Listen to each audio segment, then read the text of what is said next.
Welcome to the Warband, a World of Warcraft podcast. I'm one of your hosts, Swaglock, and with me today, your favorite co-host, Chicken. Dude, Chicken, it's kind of weird right now, recording an episode like 2 weeks before it actually comes out.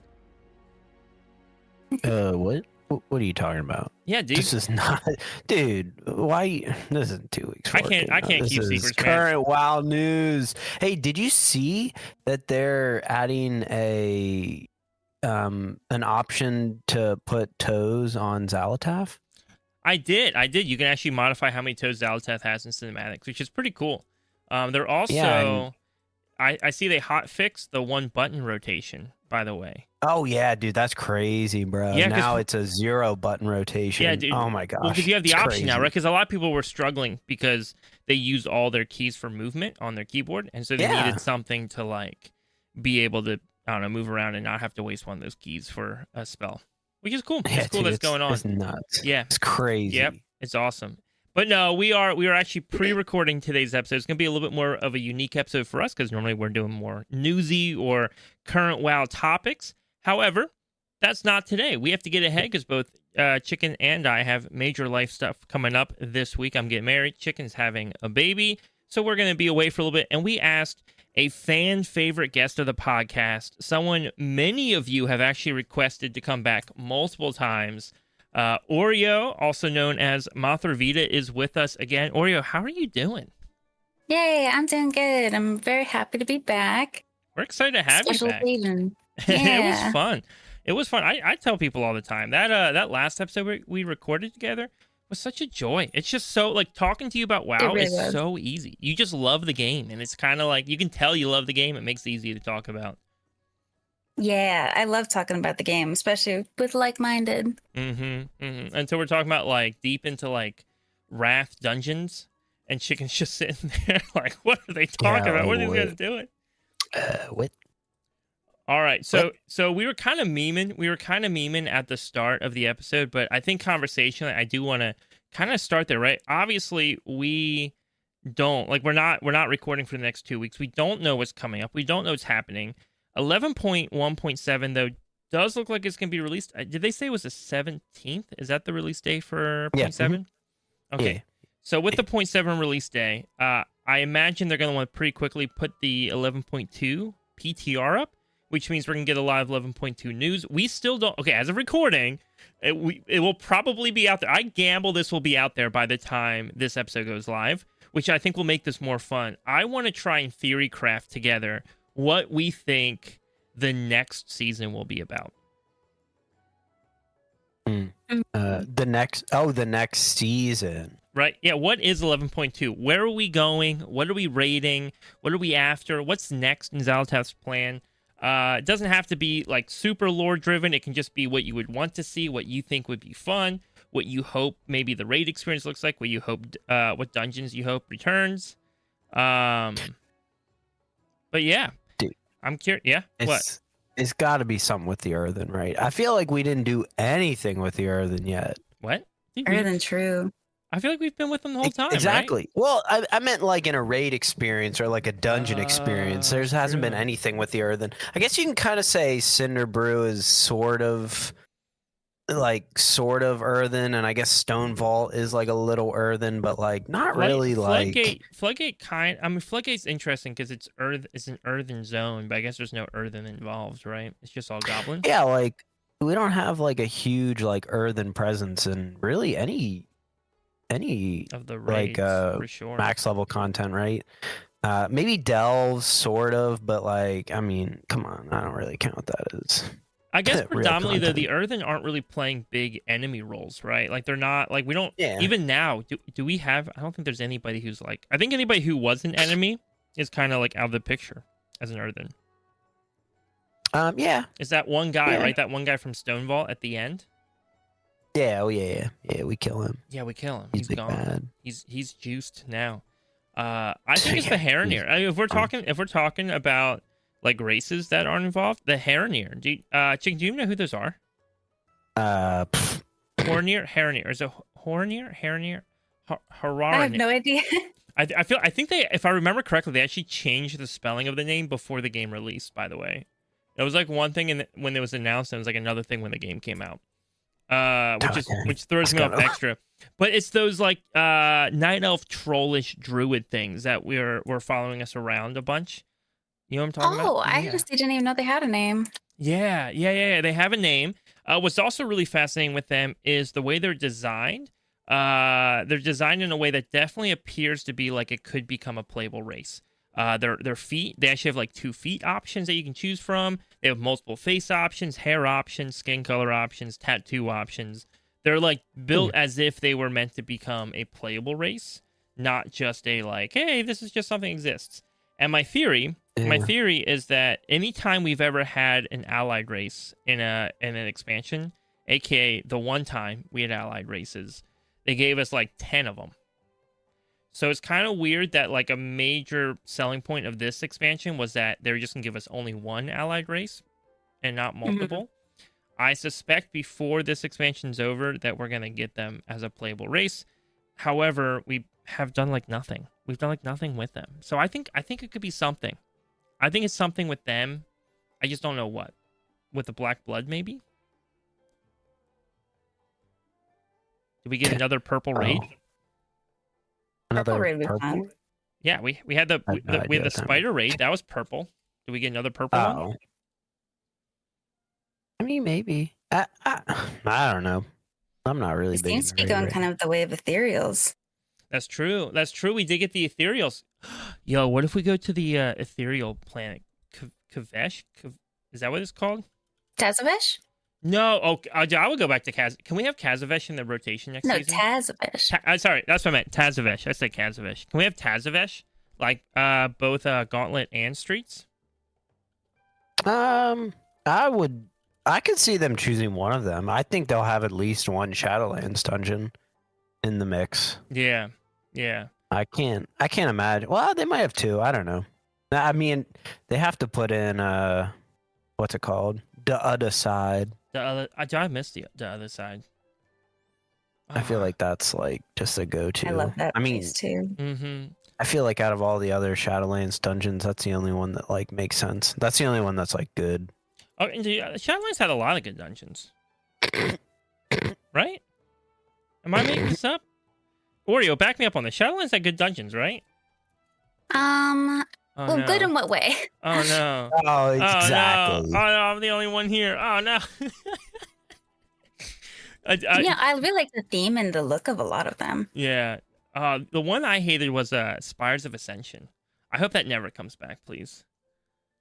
Oh yeah, that one kind of sucked. It was beautiful. It just I didn't like doing it. Yeah, it was really nice. The fights were kind of just lackluster. Yeah, the other side. I know a lot of people don't like the other side because I think it's so long, but it was a cool dungeon. I thought it was just cool and thematically like changed up so much. I feel like it's not even that long. I just feel like it's like just a lot of moving. Like you're just like running like the entire time. It's physically big. You're mounted up a lot. Yeah, like you just move the entire time. Oh, so I looked it up. Koresh. So a little bit of lore. Sorry, I didn't mean for this episode to be lore heavy. A little bit of lore. So Koresh was the planet that the ethereals were on before they became ethereals, and it got taken over by the void. And when it got taken over and consumed by the void, that's when the ethereals became ethereals, right? They were like turned into void. And so the Koresh has been like named a couple times. It's been referenced in the game since Burning Legion, if I remember correctly, when the ethereals first came back. Because like some of their factions were like trying to save Koresh, like redeem the planet and bring it back. And so I almost wonder with the ethereals involved now, like could they do that kind of like how they did like an Argus, where they go, all right, we're going back to Koresh, like a part of Koresh for a season. But I don't know, because I feel like once we leave the War Within, where are we going to see the Heronir or the troll elf things? That's got to be the next raid is with them. Yeah, I think so too. I mean, I feel like the ethereals are setting up for like long term, like Midnight, right? I mean, maybe. Yeah, Midnight's got to be. It's even in the name. That's true. That's Oh, true. true. It is in the name. True. It is in the name. All right. So our theory crafting right now. Sorry. Our theory crafting right now is going to be Troll Elf Harronier. I looked it up. It's Harronier. Harronir. It's going to be Harronier. And I don't know. We're going to be fighting Black Blood. My theory is that at the very end of it, the ethereals are going to pop back up. Something's going to happen with Xalatath. Xalatath's going to go away. And now that's what's next. Because I guess however this ends has to set up for the next expansion, right? So we have to have some reason to go back up above ground. And we have to have a reason, because I think it's supposed to be like northern eastern kingdoms, right? Where the Blood Elves are, is like the next expansion setting. We're going back to Silvermoon, I heard. Yeah, I mean, I could see it, right? Yeah. Anyways, I'm theory crafting. I feel like it's getting too lore heavy. We can move on. It definitely we can move is, on. dude. I'm sorry. I mean, you guys are trying. I'm sorry. I apologize. Dude, I'm not a lore man. You know this. I'm sorry. But, I mean, I'd be willing to talk about what dungeons I'd like to see, dude. Yeah, what dungeons? I mean, it's obvious that, we're seeing Arakara. Oh, my goodness. I'm blanking on this, like, totally. Because Arakara's coming back. Dawnbreaker's coming back. I almost said Dawn of the Infinite. Dawnbreaker's coming back. Priory? Freaking Priory. Dude, why are we getting Priory back? Is I it hate Priory? I hate Priory. Priory has vibes, dude. Priory's beautiful, but I don't want it to come back. Is it just because of the trinket? It's gotta be. Dude, 100% the trinket. It's gotta be. And the vibes are cool, though. I will give it credit. The vibes of Priory are cool, but, like, doing Priory? I mean, I'll look at it, dude. I'll watch other people do it. Like, I was loving some of those MDI routes in Priory. I just never want to do those MDI routes in Priory. Yeah, I don't blame you. Yeah, it's just not good. Oh, Floodgate was the other one. Floodgate. Yeah, dude. Okay, Floodgate's a good Which choice. I like Floodgate, dude. Okay, you know what? But watch this. Watch this. Oreo, do you like Floodgate? I do. Floodgate is like, it really hurts, but yeah, the vibe of the dungeon's very fun. The vibe is good. See, what I find is when I talk to people who tank, they seem to like Floodgate. Like, tanks seem to really enjoy Floodgate. And then when I talk to DPS, it's like, I hate this dungeon. This is the worst dungeon in the world. Yeah. Yeah, because I think, as Oreo said, there's a lot of damage that goes out in Floodgate. Like, a lot of damage that goes out in Floodgate. But not a lot of, like, tank bustery damage. Right? Like Stone Vault had a lot of tank damage in ways that I didn't like damage, right? Like that freaking first boss that I'll rant about forever, who you had to be dispelled from or else he would like kill you, right? I didn't like that, but Floodgate I think has like a lot of like, correct me if I'm wrong, like AoE damage and like random caster damage and stuff. And I feel like the fights in Floodgate are very kind of raid mechanic-y almost. They have very fleshed out boss fight. Yeah. I guess I could see that. Yeah, because all the bosses in Floodgate are like genuinely fun. I mean, the first boss is like, but it's okay. It's whatever. Yeah. It's whatever. It's okay. But I think every other boss has genuinely got like really interesting mechanics to do. I love the last boss. I actually think the last boss is a blast. Recently, I discovered I can just AMS the Spark. Oh, really? Yeah. I kind of tested it in like a +2 that I was helping a friend with. I was like, let me just try this out. What happens? What happens if I just AMS this? And turns out, because AMS often negates like magic effects as well, and so like nothing happens. You just you just get rid of the spark. That's kind of interesting. Yeah, so I don't even move, dude. My feet are planted in that dungeon, in that fight. Oh my gosh. Yeah. So we know 5. We know 4. We know 4 are coming back. 4 plus the brand new dungeon. Oh, yeah. We don't know what that brand new dungeon is yet, do we? I wonder if it's going to be a mega dungeon. Have they confirmed for sure that there will be a brand new dungeon? Yes. Yeah. It's on the roadmap. Yeah, see, because my thought is I like the mega dungeons, as I already said, because she was hoping one comes back. I think mega dungeons are cool, but I would gamble that this expansion they're testing out just doing 2 individual dungeons instead of 1 mega dungeon. And I don't know if makes sense. I don't know if I love it, because I find that the mega dungeons I think offer way more lore and story than and maybe nobody else cares about that, but to me, I like that. Like, I like going into Tazavesh and experiencing this world, right? Like, You kind of Yeah. chase through the gauntlet, like you're following along, and then all of a sudden, or wait, does Tashafish starts? In streets. Oh, it starts in streets, doesn't it? Yes. That's Streets of right. Wonder. That's right. You're right. It does. But then it kind of like ends back in streets. At the end of Gauntlet, you go back to the city of Tazavesh, correct? Yes. Yeah. Okay. I was trying to remember because I feel like I don't know. It's been so long.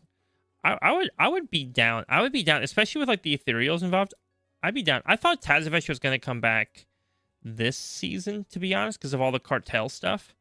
And I was, Oh yeah, yeah. That was a misplay. That was a huge air ball, if you will. Yeah, I think Tazavesh is one of the best dungeons. I liked Upper Karazhan, as like the second half of that mega dungeon. I thought that was fun. I know a lot of people didn't. I like that. Oh yeah, I liked Upper. It love felt like a Kara. little long.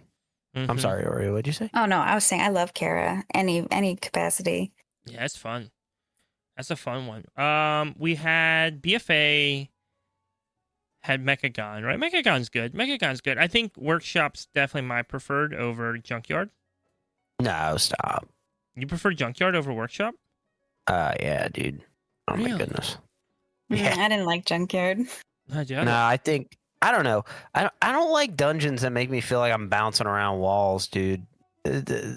Workshop You like just feels too non- tight. Yeah, you like non-linear. Yeah, dude. Yeah. Phew. The one thing I Call don't me love with Workshop, exponential. the one thing I don't love with Workshop, well, it's hit or miss on me because sometimes I really dislike it, and then sometimes I'm kind of like, oh, this is nice, it's good for learning. Workshop like artificially slows you down. So like, there's so many times you have to go fight something, and you literally can't move on until you kill that thing, and like a door opens up or a unit flies over to carry you somewhere, and that happens like multiple times in Workshop. Which is I don't know. Sometimes it feels limiting, it takes away what could have been some fun creative choices. But it's also I think really good for a lot of players because then they're not being forced or expected to run these like wild MDI routes that somebody watched one time in a +20 and now they're trying to do it in their +7 and their tank, is playing for the first day of their life. Yeah, like a Motherload. Yeah, like Mother. Dude, I hate Motherload. Oh, man. I hate Motherload so much. Talk about non-linear boss path Oh. or dungeon paths. Dude, Motherload isn't even like a non-linear dungeon path. Motherload is like a non-conformist dungeon path. Yeah, people make it non-linear. Yeah, dude, they go. Listen, this wall, no wall, no more, right? Like they're just finding. I don't know, man. Motherload's the one where, because I think I have an 11, so I'm slowly pushing my 12s. I had a halt because of all the wedding planning, so I'm like, I got most of my 12s. I have 3 left, and it's like Motherload, Priory, and Cinderbrew. I think are like my last 3 12s I have to work on, and I'm kind of dreading all 3 of those. The last time I went to a Priory 12s, somebody whispered to me and told me I should stop tanking, and I was like, Oh no. okay, thanks, man. This is great. That's terrible. This is great. Or they told me to stop playing the game. It was one of those. I think it might have been don't play the game. But I was like, okay, that's great. Thank you. Mm. And the problem is like, Prayers are rough sleep.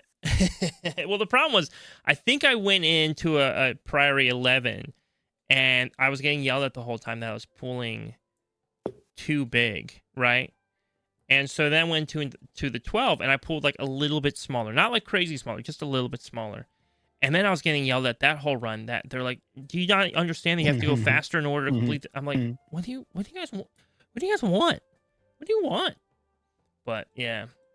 So, all right. I don't remember how we got into this conversation. Oh, we're talking about upcoming dungeons. Didn't we do this before? I think so. I feel good. I think we ended it. Yeah, that's right. We did. Because that's how we started talking about, I think Maw of Souls, right? And I thought Maw of Souls was that one Wrath dungeon. Forge of Souls, yeah. Forge of Souls, yeah. I hate Forge of Souls. Can we bring that back as an M+? That would be a simple one. I would like that. Dude. It's something just a little bit easy, Yeah, 15-minute timer. Yeah, a Oof. chill dungeon. Okay, here's the plan. Timer. Here's a plan. We're gonna have oh dang it, I feel like I made this joke last time when he was here too. I was about to say Forge of Souls 15-minute timer, and then we'll have like Blackrock Depths on like a 2-hour timer. Oh my gosh. Just to balance it out, Ubers. Just to balance it out. All right, topical change, moving away from 11.2 predictions. But by the way, if you're listening to the podcast and you have thoughts or what you think 11.2 is going to look like, post it in our Discord. If you're listening to the podcast and 11.2 has already come out, go follow the link to our Discord down below in the description and talk about it. Chat about it. We want to hear your thoughts about the expansion coming up. That might influence some of the or not expansion, but the patch coming up. That might influence some of our conversation, which will be a lot of fun. Speaking of which, actually, I said expansion by accident. When 11.2 comes out, right? Because we probably have maybe a couple months. We probably have a couple months until 11.2 comes out. When 11.2 comes out, what do you guys think is the timeline then for announcing Midnight? Because we already know, obviously, Midnight's title and general theme. But when do you think we're going to be able to kind of get a look into the zones, the story, etc.? Is that on the timeline? Let me take a look at the timeline here. They are revealing it summer, so it was already revealed. Oh, it's already been revealed. We missed it? Huh? We missed the expansion reveal? Oh, I don't think so, right? Nah, Oreo says it's revealed in the summer. No, that's good. It's going to be revealed, yeah. Oh, okay. 11.2 is summer, and then between now and autumn is what it's looking like, expansion reveal. Okay, so that's about right. Yeah, sometime before, because then we also have a Legion remix coming. That's going to be interesting, because I don't think we're getting a Season 4, so I'm curious to see where Legion remix kind of hides itself, where it slips in there. What I don't want Legion remix to be hitting at a moment where it feels like we're in the swing, like the good swing of a season. Because I don't want to be like trying to push M+ rating or something, and then all of a sudden everybody's just going to go do Legion M+. True. Right. I want to be on the back end when everybody's kind of like done. Everybody's kind of like bored of 11.2, and they're kind of got everything done that they want to do, and then everybody's like, "Oh, let's go do Legion M+ now for a while and like scale infinitely." I feel like that would be fun. That would be enjoyable. I actually went to PAX East this year when they revealed the Legion remix, which was super cool. But didn't they give us was it a date or they put it on the roadmap more specifically of when it's coming out? I believe it was in winter. According to Wowhead, posted winter 2025. Timeline, we can expect a Legion remix in winter 2025-26. Yeah, it's where the green spot is on the bar. Which makes sense. That would be a pretty kind of downtime in the season. Absolutely. It looks like, though, it's right after player housing gets released. Probably in all the pre-patch stuff. Do you think that they're going to include some Legion remix drops for player housing? Oh, I love that. Legion has a lot of good themes going on. Yeah, that'd be really cool. A lot of cool fell stuff. I want a big fell puddle in the middle of my house. Cauldron. I'm a huge cauldron. Oh, yeah, cauldron. I want when you walk into my house and WoW, I want your GTFO to be screaming. Oh my gosh. Or making cat noises or whatever your GTFO does. I want to do that. Dude, that would be awful. I'm going to turn my house into the Mage Tower. What? Yeah, it was a Legion thing. Stormwind Mage? Oh, no, the Legion Mage Tower. Yeah, okay. yeah. You can come in my house and you just start getting attacked by things. You're just going to get attacked. I want bosses in my player housing. Oh my gosh. You can do that in old school RuneScape. Heck yeah. Okay, I'm going back to RuneScape. I got Christmas hats from 2001 in RuneScape. I gotta go back and wear them and show them off. Yeah, flex. Yo, I haven't played RuneScape since my neighbor in middle school introduced me to WoW. And I was like, yo, what game is this? This is wild. And then I never played RuneScape again. It was a bummer. It was a good game. RuneScape was a good game. Yo, my fiance my fiance's addicted to Hello Kitty Island Adventure now. Oh, my favorite. She every time she comes over, she's like, "Can I play Hello Kitty Island Adventure?" I'm like, "Yes, you can play." So do you have games on your phone? I do have games on my phone. Do they have it for the phone? Yeah, actually, that is where it started. Is Apple Arcade. Oh, I didn't know that. Yeah, Apple Arcade gets the new content releases first between. So they were like a couple like months ahead in terms of patch. Wow, I actually had no clue. That's kind of sick. Mm-hmm. It's a very interesting model. They like that's very play odd. test it. That's very, very odd. It's funny though, because now we'll go out and she'll like see the Hello Kitty characters everywhere. And she'll be like, I never noticed that they were literally everywhere before. I'm like, yeah, they are literally everywhere. All right. Yeah, she's big. Yeah. All right. Now we're gonna change topics because I got some fun stuff I want to talk about. I think it's gonna be really good. Oreo, you are deeply involved with your guild, Gray Parses Only. It is a mythic raiding guild. You guys get cutting edge every season. I believe you've also gotten Hall of Fame a couple times, correct? Yeah, a couple times before they did the merger with the faction merger. Yeah. So we were Alliance Hall of Fame, but when they were still separated by faction. That makes sense. Which is, by the way, for anybody listening who has never done Hall of Fame before or looked at mythic raiding, you don't have to look it up. You can just trust me because I'm a reliable source. If you were on Alliance, it was always way harder to get Hall of Fame than it was on Horde. Just want to let you guys know that. So if you have any questions, you just know that Oreo here was a true gamer.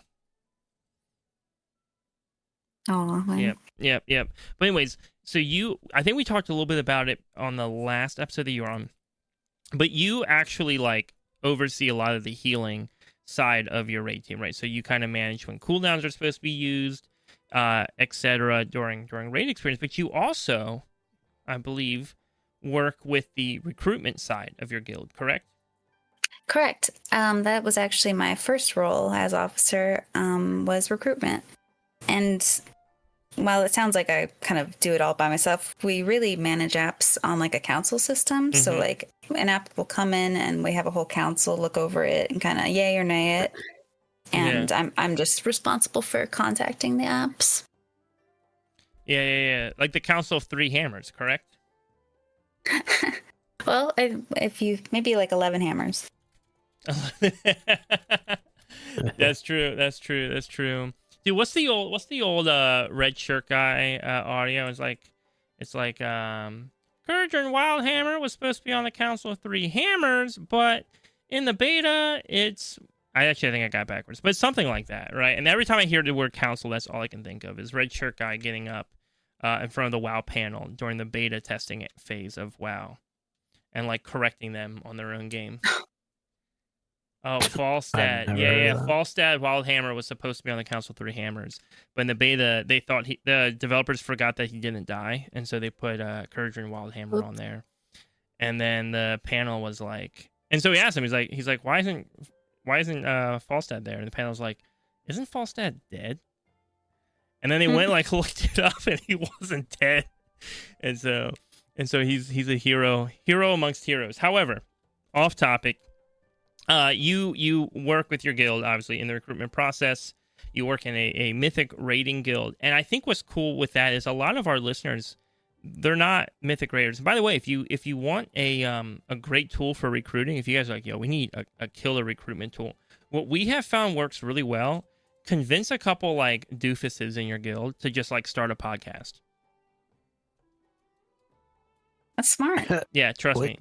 It is recruitment magic. Yeah, recruitment magic. Like, I don't know how to tell you. Like, by the way, if anybody here is looking for a guild, join Astra. Also, if you're looking for a mythic cutting edge raiding guild, check out Great Parses Only. But we'll tell you how you can check them out later in the podcast. But when you're recruiting, right? Like, what does that process look like? Like, if somebody wants to join a mythic cutting edge raiding guild, where do you guys look? Like, how do you start? Like, I don't even know. All I do is heroic raids. Sometimes I'll do a couple mythic bosses if our guild wants to. How do you even like? What do you look for? Sorry, I got so many questions. It's a whole process. Honestly, I've been on both sides of it. Like I've been in charge of recruitment in a guild that was struggling and like losing people, which is like a mid-tier raid guild was where I was at beforehand. Maybe one or two guilds before GPO. So I've seen that side of it, and it's difficult. And then on GPO's other hand, we've been a long-established guild, and we've had a lot of the same roster for a really long time. A lot of stability in terms of how far our guild gets. Since Legion. Oh, wow. Yeah, that is a minute. Yeah, and we've had a pretty stable like incline and prog. It just has a lot of stability there, which it's kind of a snowball effect where struggling guilds will lose more people and thriving stable guilds will gain people pretty easily. So I really hadn't had to work too hard in GPO for recruitment. If we end up needing somebody specific, like a specific class, I will say we update like if we're after something that's specific, we just update our like Radar.io or WoW progress ads, which will list us like by what class needs. And we also will maybe do a post in one of the popular recruitment discords, like the WoW recruitment discord. So you guys actually recruit through Radar.io? I believe you can now. It was not something that you used to be able to do in the past, to my knowledge, but you can now. Interesting. So how does... Wait. So, because you said you update your Radar.io profile, correct? Is that like a guild profile? The guild profile. You can list kind of what you're looking for. You can also look through people that are listed for looking for a guild on Radar.io. I'm actually looking at your guild right now. I didn't know this was a thing, by the way. I knew guilds were on there. I didn't realize guilds actually like took time to fill it out on Radar. I'm guessing because people see it, right? They see when you guys get cutting edge. Yeah, it's Radar.io is used for progress in Raid for a lot of that, a lot of times, and there's a lot of people on the website. It used to be more kind of dungeon oriented, but you can really find both parties kind of now there. Yeah, I thought Radar.io was specifically not for raiders, actually, which is crazy. Funny. Isn't that why they called it Radar.io? Like Raider don't... I don't know what IO could stand for, to be honest. Anyways, it looks like you guys are looking for an evoker. You'll take any evoker. Yeah. It doesn't even matter which one. You'll take any of them. Priest. I bet you those aren't probably up to date right now, but that is actually still true. Yeah, I see evoker, priest, monk, druid. So I don't know if any of those are still accurate. Actually, I'd say that's pretty accurate. Yeah. Well, look at you. Look, let's check this out. But I bet Desto must have updated. No. Don't pass the blame. Don't pass the blame. This was their recruitment officer through and through, making sure. We're Cutting Edge Guild, located on Storm Rage. We created this guild in Legion, have it built. Legion was like almost a decade ago, wasn't it? Oh, don't say that. No. You're creating a legacy here. This is impressive. Like, this isn't just some like, wow, look, some friends are hanging out kind of guild. Like, you guys have built something. Yeah. A lot of the officer corps and like the GM and the raid leader, they've the same GM and raid leader like since then. Like, there have been some title switches around, but Val and Desto have been around since the beginning. That's crazy. That's like, and I think part of why that's crazy to me is because you guys are still successful in raid. Like, do you guys pug a lot for your raids, or you got a pretty full roster generally? Pretty full roster, and I would say almost completely full, except from tier to tier you get people switching roles, switching characters, and having recruitment needs. So it's definitely not like the exact same roster from the beginning. Yeah, but yeah, we essentially always have like a pretty full roster. We even end up getting helpers who want to come to our heroic raids to help funnel gear and things like that. Like, we'll take on people that haven't been able to clear heroic to do that. So that ends up being about 30 people sometimes at the start of a tier. Wow, that's awesome. Ooh. Yeah, I just think it is like it's so cool to me that you guys have built this. And again, I know it can be awkward sometimes when you look at how much time you've put in to WoW and into the game, but 10 years that you guys have put, almost 10 years that you've put into this guild, and it's still going strong. Because my impression has always been like older guilds kind of tend to fall apart over time, right? Like, guilds only have so much momentum because eventually people's lives change. Maybe a new guild master takes over and they just don't have the inspiration or momentum that the original guild master had, or the raid team has drama, things fall apart, right? Like all sorts of stuff like that. A lot can go wrong over that amount of time. There's a number of people who are still in the raid team that were there from the start. Wow. And they should all be really proud of what they've built. Wow. That's crazy. That is actually like absolutely crazy. I love it. By the way, I want to say crazy. I don't mean it in a bad way. I love that you guys have been doing that you guys have been consistent with it. It's been growing. And I'm sure your raid team loves it too, right? Because you build up those friendships over time.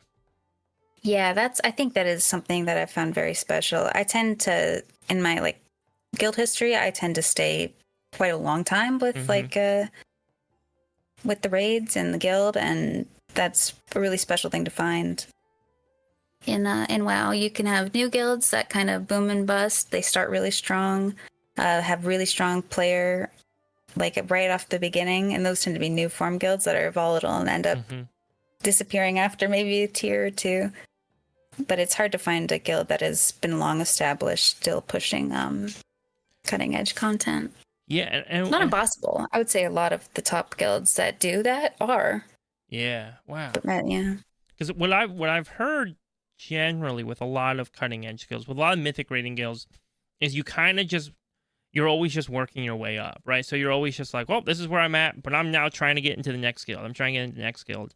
And that's culturally just not been how I am when it comes to guilds, right? Like, I want to find a place to settle down, call my home. Yeah. I love the gameplay in WoW, but I also love the community, right? Like, it's both an RPG and an MMO to me at the same time. I want both of those elements, right? Like, I want the gameplay and I want the friends. I want the community.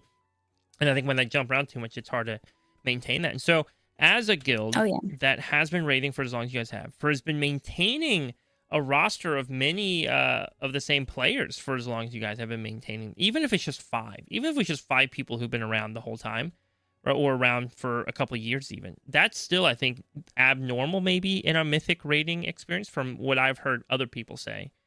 That's fair. What do you find culturally like makes your guild unique, right? Like, as you guys are out doing that, like what is kind of like something you're like, this is unique about Grey Parses that no other guild is doing? Yeah, I can talk all day about that. Perfect. But we really kind of put, we are cutting edge guild, right? But we do put the friendship in front of, I would say, the gameplay. Like, even when we were achieving Hall of Fame in on the Alliance side, we weren't doing it because we were like, this tier we're pushing for Hall of Fame. We just tried to do our best, and we enjoyed playing together. And I would say that is a pretty special kind of experience from what I've experienced in the past, like comparatively. Yeah. That really sets GPO apart. They have a good culture, friendship, and we also we got a lot of smart leadership, I would say, too, which has always really helped us. Yeah, that makes sense. And it is fascinating because I've raided not with your raid team, but I have raided with your raid leader before, right? He came and helped us out with one of our raid nights. You were hanging out, which by the way was a blast. It was a lot of fun. Good. I can't even say a couple times. I think it was like 4 times you helped us out, 5 times, right? Jumping in.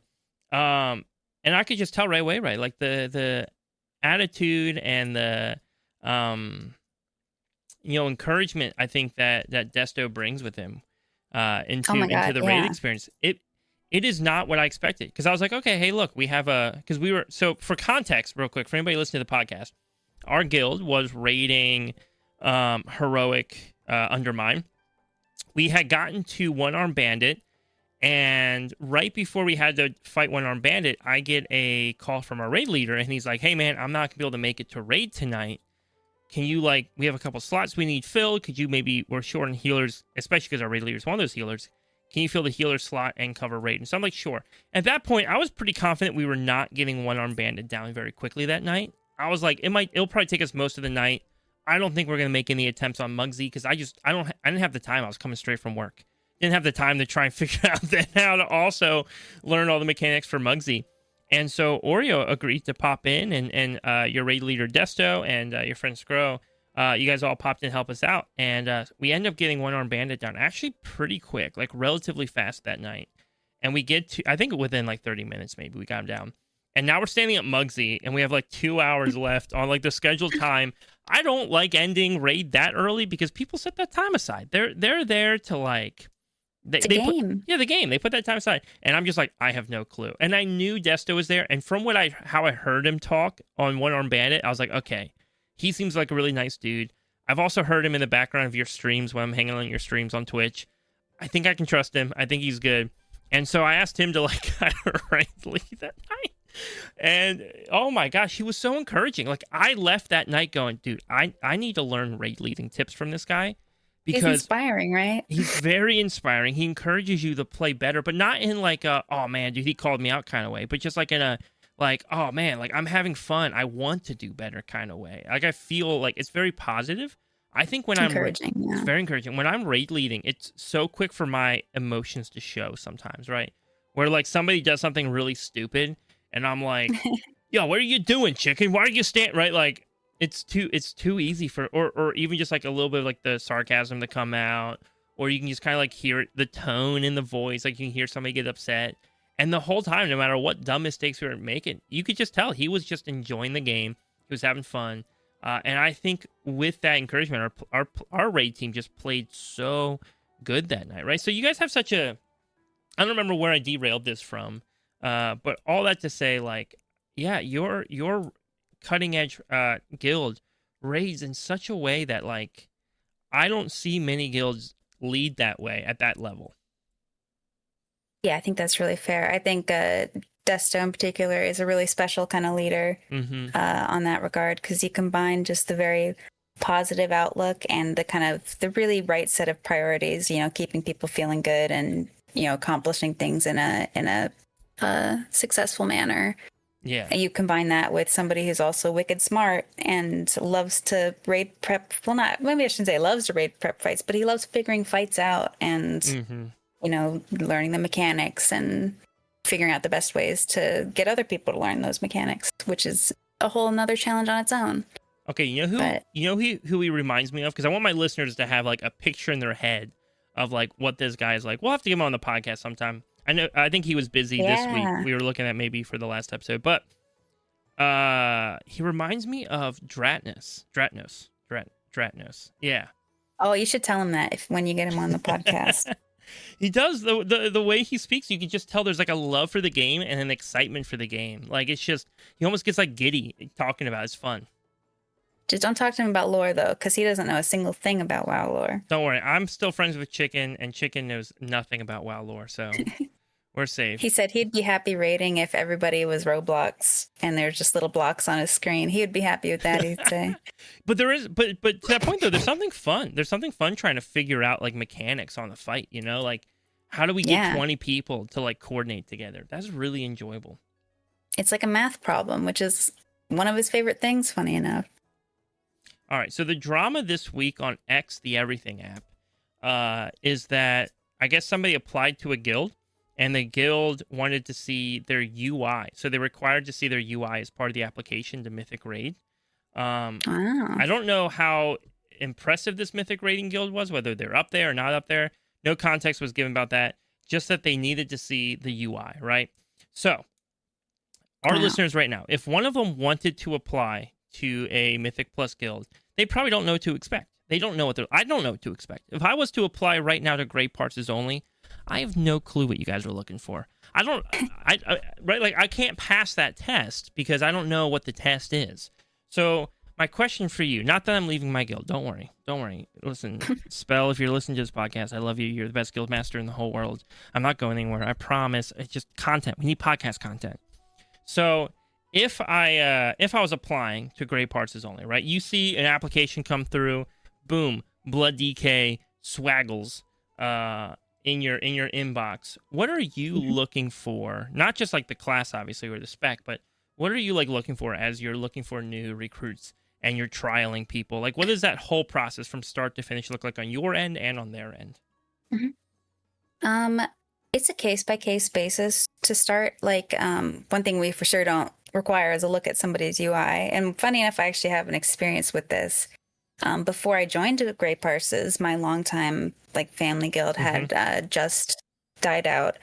I ended up applying to some different guilds, kind of get some feelers out there. One of them actually required that they looked at my past Twitch streams and were bringing my UI by like they're criticizing it. Dude, they're like we gotta judge you based on your VTuber model, right? Like this is way back before I even had one. Oh no. Yeah, I didn't have a model back then. Which it was interesting, and they were, I think they we're at the time we're a cutting edge alliance guild. Okay.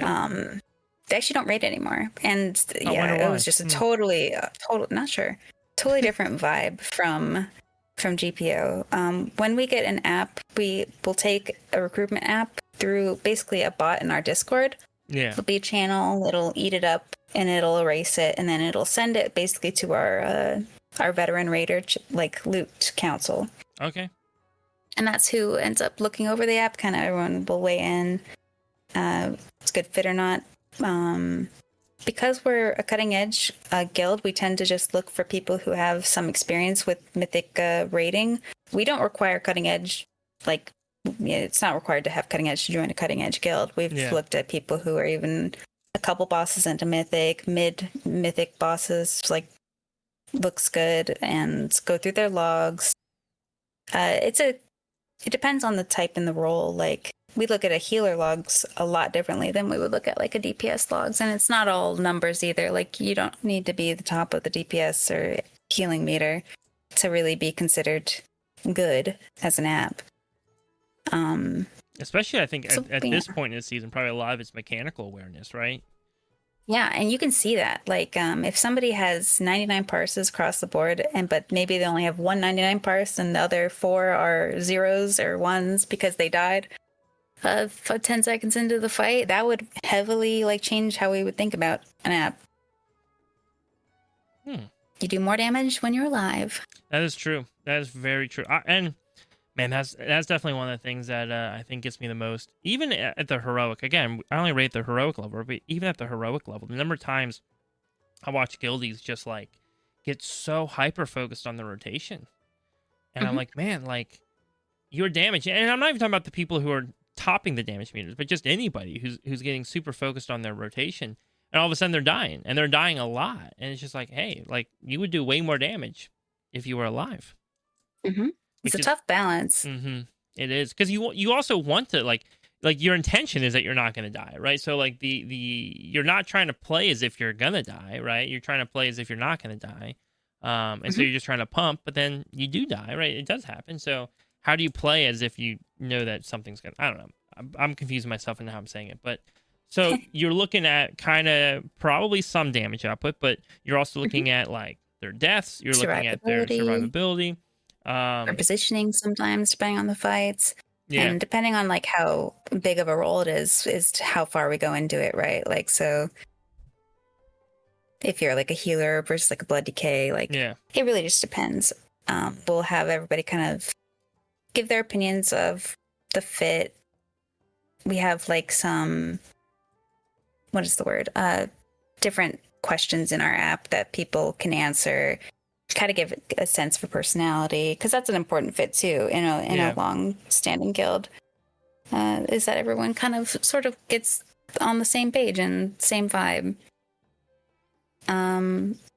After kind of if that all kind of goes well and we really want to have somebody on the team, then I'll reply to them back and initiate that process.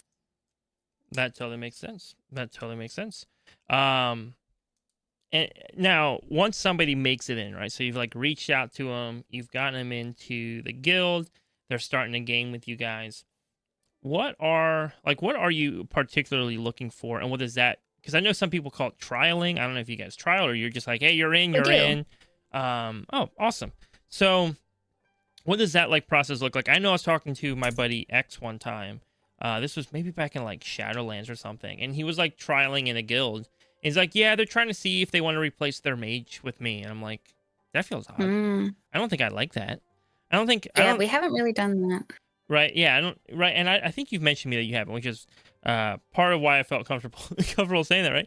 Part of me is man, I don't know if I love people knowing we're actively trying to get rid of somebody on our raid team. Yeah. That's another thing probably that makes GPO a little special, is that if we have somebody who's struggling performance-wise on our raid team, instead of kind of looking for a replacement, we try to basically contact the person who's struggling and see what we can do to help coach them into improving. Yeah. And that is the best case scenario, is, people want to play better, and there's usually a lot of ways that you can help them do that. All right. In a nice, way. All right, a little bit of quick Oreo coaching. You oversee the healers on your raid team, right? Let's say I'm joining your raid team as a healer. Blood DK is a healer spec, all right? So I'm joining your raid team as a healer. I know I've been playing my shaman, but we're going to say I'm still my Blood DK. Healer Blood DK, all right? Top in the charts here. What's the most common advice, maybe like one or two things that you find benefits a lot of healers? Like what are you finding that a lot of healers struggle with going into mythic healing? That's a hard question.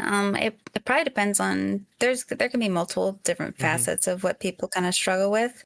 If it's kind of rotationally, it's usually rotational or mechanical, I will say. Like if someone's like, struggling with throughput and we're dying to like a lack of healing, which given our heal core pretty much doesn't happen. We have a very strong heal core. So usually if one of us is struggling on a pull, the other three or so can make up for it beautifully. And that's one of our strengths too. But I'm jealous. If it's kind of rotational, We're lacking healers right now. So, just over here, just dealing with my jealousy. Don't mind me. I love my heal core. If it's a rotational kind of problem and it's something that's happening not just once every, 20 pulls, but consistently, we can offer kind of going through with a meeting with them over their logs, going through rotationally of what they could be doing differently. And half the time we'll offer like, do you want to go into like a log dive with like me and Desto? And they would be very like a positive, like yes about that offer. And what does a log dive look like for you guys if you were to do one? Because that's not something now our raid leader Lex, he'll work with people and look at like logs. But I think a lot of times he'll look at their logs and then bring suggestions to them. When you say log dive, what does that look like? Basically, like you would just sit in a channel with like me and Desto, who Desto's really good at reading logs and kind of doing the mechanical work of like looking at very specific things because he's very numbers oriented. We will sit all together and look at this person's log compared to somebody of the class spec on the same fight, which is important too, to kind of get say it's like on Prog for Mugsy, and we'll look at like a fire mage for another fire mage on Mugsy and learn how they do the little ignite tech or something like that by looking at the cast sequence, compare, contrast, the different talents that could be picked. And, if there is a problem there, then there's usually a discrepancy that somebody hadn't noticed before. Yeah, that makes sense. And especially because at the level you guys play at, it's probably usually just like something like that where you look at it and you're like, oh, this seems fixable, rather than just like overall rather than a skill huge issue. problem. Yeah. I would say because we're so selective in the recruitment process, we do a 2-week trial typically, but I can't remember. I can probably count on maybe 2 fingers trials that have failed in our past. Yeah, don't worry, chat. I'm not one of them. Yeah. I didn't fail. Don't look at me. Because we're so selective getting to that trial spot, it tends to be a successful trial. That makes sense. And that ends up kind of a problem that solves itself. Oh, that's awesome. I love hearing these things because I'm also like, I'm an officer in my guild. We've gotten questions in the past on the podcast about people who are looking at starting guilds or who help run their guilds. And I think being able to hear a little bit about what other people are doing, especially if you're doing it at maybe like not a higher capacity, but you're doing it at a higher level of content than what we're doing. It just helps give insight into, hey, what are things that people are doing that are really successful? So I love being able to pick your brain. So thanks for letting us do that. Of course. Yeah. No, I love talking about GPO. Speaking of which, I want to give a second, right? Because every podcast episode, Chick and I like to kind of shout out our guild, Astra, which is an awesome guild. We adore our guild. If you're maybe a little bit more of a casual player, want to try some content like maybe get into heroic raiding, even just normal raiding. We do a lot of beginner nights for normal raiding where we'll teach mechanics. If you're interested in that, you can join my Discord. There's a link in the description. And from there, we can get you an invite into the actual guild if you're interested. However, on top of that this week, I want to take a second, Oreo, and also let you talk about Great Parts is Only. Right? If there's anything you guys are looking for right now as you're prepping for season 3, as you guys are kind of winding down for the season. If there's something that you guys would love to look for or ask for or recruit for on the podcast right now, we do have a decent number of listeners. I would love to give you just a second to shout that out and promote your guild. Oh, thanks. We are looking for a couple. Like, I think we had a couple healers who, whenever we lose a raider, it tends to be kind of schedule related, like something in their life change where they can't make the schedule anymore. And that happened actually twice this tier for healers. So we're looking at a potential healer spot, maybe an evoker spot. So Prez is up there. Yeah, and I think also DPS evoker, maybe even a demon hunter, DK. We go based on kind of maybe not need or necessity, but based on, quality, best quality.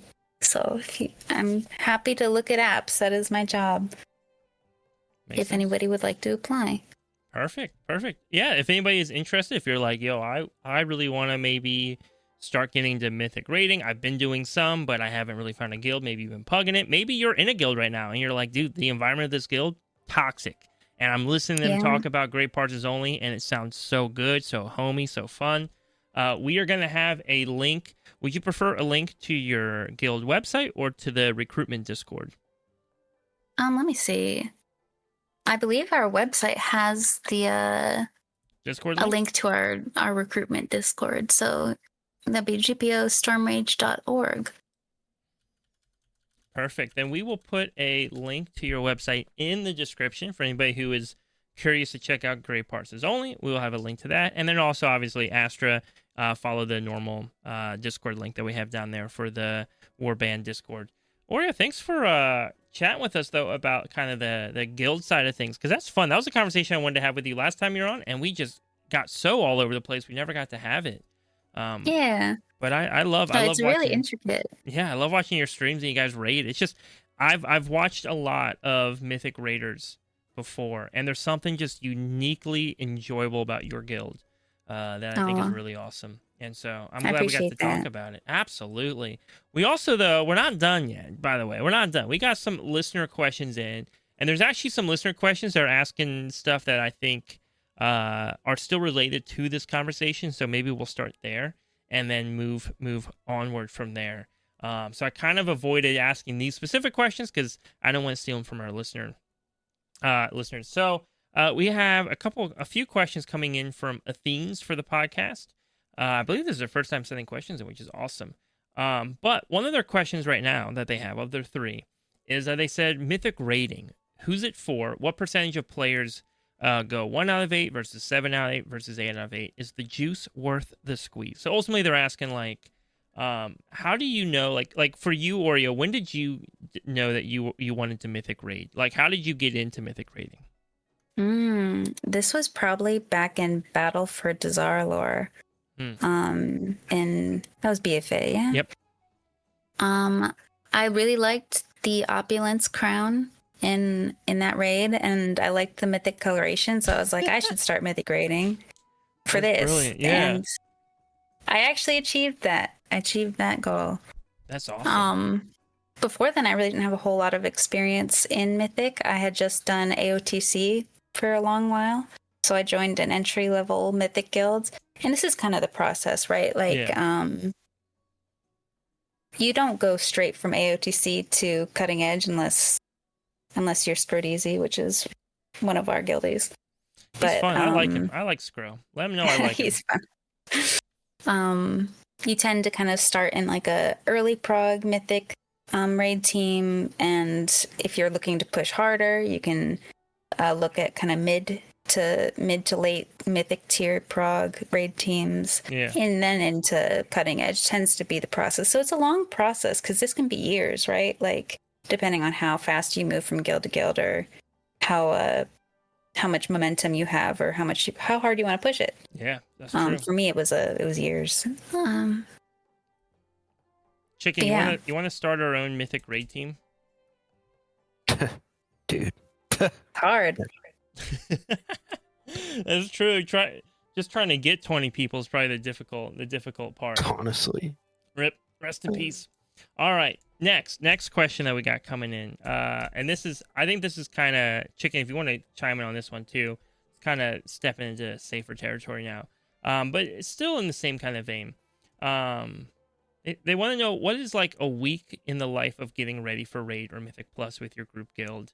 Do you buy consumables, do certain weekly daily quests, run dungeon delves, or even LFR to get comfortable with basic mechanics, etc. Right? So ultimately, I think this is somebody who is wanting to maybe step up a little bit into some Mythic Plus content, maybe even harder Mythic Plus content, step into raiding. We've been talking about Mythic raiding this whole time, but I'm gambling this is just raiding in general, normal, heroic, probably a little bit more on the heroic side. What are some healthy habits that you guys have been getting into? Chick, I'd love to hear your voice too. That have helped a lot with getting to that content or preparing for it. Besides buying WoW tokens, that's my answer, by the way. Buy WoW tokens.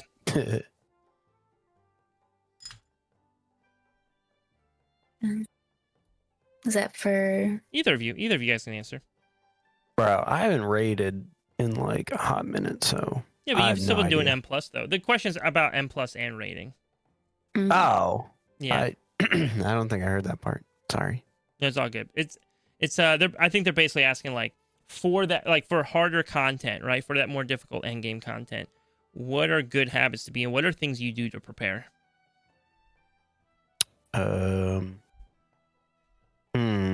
Well, I know, I just get my G Fuel, come down to the good old computer, just sit down, do a couple finger flexes, warm up the beans, and then you just get right into it, start clicking buttons, and clicking buttons. Click buttons. You just do it. That's about it. Unless you have the one button rotation, then you just click one.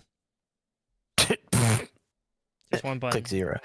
No, I mean, I don't really do that much. I mean, we talked about it a lot last week. I mean, just watch YouTube videos is typically what I do. And then just do it. Yeah, because a lot of it's not even the stuff that you have. A lot of it's just the like awareness of what's going to happen in that dungeon, right? Like, how do you watch out for things? How do you dodge certain mechanics? How do you handle certain mechanics on boss fights, right? I find that is more powerful than just having consumable or the right gear or something. A lot of the entry level, like normal rating, heroic rating, early Mythic Plus, really isn't that difficult, but it does require you to have awareness of what's going to happen. What about you, Oreo? You play content, I think, at a much higher level than Chicken and I do. How do you prepare during the week? I've got a big checklist. Oh, I like this. I'm ready. I'm going to take notes. Because I've got a lot of titles under my belt right now. One of them is managing the guild bank, and we supply consumables for raiders. So on Tuesday, which we raid Tuesday, Wednesday. So come Tuesday, me personally getting ready for raid, I will make sure, that I got like whatever I wanted to get out of my vault or decided to pause on it for whatever reason. Usually each week they have some kind of new kind of gated mechanic, like the 3% extra damage or healing in Undermine, like every 2 weeks is it? Yeah. You kill like 4 LFR bosses, including Galley, and you will get we like to get those kind of things with me and my friends, which are other raiders. We like to get that before raid night. So we'll check that off if there's any kind of new that makes a lot of sense. Juice. Because I think a lot of people, myself included, were just like, oh, look, this thing's there. We'll have it again by the end of tonight, rather than going like, oh, hey, raid's tonight. Let me just jump in LFR and get that buff real fast. Yeah, and keeping on track of my own consumables. The way they do cauldrons this tier is a little bit annoying because you basically have these very expensive blue cauldrons that you can't stock up on. You can't make 20 cauldrons because each of those blue cauldrons costs a lot. So me and another alchemist in the guild will make the consumables for that night using our, is it concentration? Yeah, using our concentration rank 3.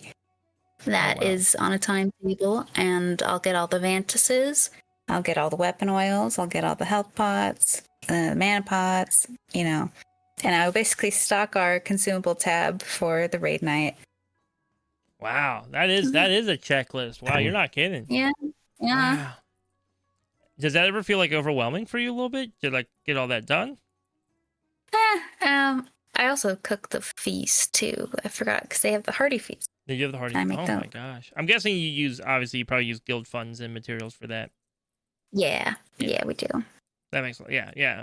That'd be crazy trying to do it. Yeah, dude, it's not too overwhelming. I can go through it fast. That's good. Now, do you just take like guild gold out and go buy it, or are you like out there doing the grind, picking the herbs, getting the meat? Yeah, we have some players that do that, and one of our raiders actually does that too. We'll donate all of our herbs to me and Colonel, which is the other alchemist. We use guild funds too. Can we just take a quick second? A lot of them are donated. And shout out the crafters and the gatherers for guilds, because let me tell you, like I don't know. Like we got Mira in our guild, and she's always out doing stuff and collecting stuff. I think our guild master does a lot as well to collect and get resources and materials. That is my least favorite part of the game. I hate doing that. I hate it so much. I was joking with Chicken today, and it was like joking, but like kind of dead serious. I haven't posted on my YouTube channel like a year. Life has been changing for me, and for whatever reason, just haven't been posting. With that said, though, having not posted anything on my YouTube channel, I think I still make like $12 a month, which is nothing. That's like almost nothing, but it's still more than you would think I would make having not posted anything in a year. And I was talking to Chick. I'm like, dude, I'm just gonna start on Friday mornings, just releasing content again, just so I can buy WoW tokens and not have to gather stuff. I would rather go take that hour and make a video than go and then sit and gather herbs. I can't do it. Yeah, I can't do it. That's fair, and it's probably really effective too. Yeah, probably. Oh well. But even still though, just a huge shout out, I think, to the people who do that. It is really impressive. One more question in from Athenes before we move on to some other questions, and this is kind of along that same note as well. But how can someone coming back from the game navigate retail? Raider.io, how crests fundamentally work, quick streamlining tips. So I think in the past, Chick and I have talked a lot about people coming to WoW, what their first experience is like from a beginning standpoint, right? Literally from like a level 1 standpoint. What is that experience like? I don't think we've talked too much, though, about the end game experience. Like what, because I think we all do it intuitively, right? Like a new season comes out, and I'm like instantly slamming keys. I'm not looking at my eye level. I don't care what my eye level is. I'm going in keys and doing as high of a key as I can get into, right? Like I'm just going for it. But for somebody who's like stepping in for the first time, there's so many questions. There's so many concerns. You hear words thrown around all the time. Raider.io, details, weak auras, DBM, big wigs, crests even, right? Like Valor Stones, right? Like all these things are getting thrown around, right? So what are some good things for people to focus on? What are things people don't need to worry about? What are some things that maybe confuse people? I don't know. All that to say, how do we help somebody who's trying to get back into WoW? I can say, as far as confusing goes, I still get confused on the profession crafted gear and the whole crafting system. I can't imagine how overwhelming it is for somebody who's not as deep into it as I already am. It does seem like a lot right now. It's a lot. The crest exchange, that you have to get your enchanted crests at the right level using the right runes to get it heroic, mythic. You have to find a profession who's a different person and find them. And if it's somebody at trade chat, usually they'll charge you a lot for it. So, Absolutely. It's rough. And there's so much stuff you just have to Google. You just have to be like, Google, what is this? Where do I get an enchanted crest from? And it's even changed. It's from Dragonflight. It's even different.